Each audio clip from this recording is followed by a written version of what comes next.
सबै साथीहरूलाई नमस्कार र न्यानो अभिवादन। साथीहरू, हामी प्राकृतिक ग्यासले भरिपूर्ण दैलेख जिल्लाको जलजले क्षेत्रमा आएका छौँ।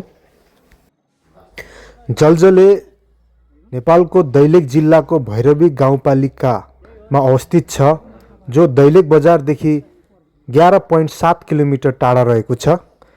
यहाँ मिथेन ग्यास पत्ता लागेको छ, जुन नेपाल सरकार र चाइनाको जियोलोजिकल सर्वे कम्पनीको सहयोगमा पत्ता लागेको हो। साथीहरू हेर्नुस्, यो क्षेत्र यस्तो रहेको छ। यहाँ 80.7 बिलियन क्युबिक घनमिटर मिथेन ग्यास पत्ता लागेको छ, जो नेपाल अधिराज्यलाई 50 वर्षसम्म पुग्नेछ। अब नेपालीहरू पनि धनी हुने भयो गाँटे हो।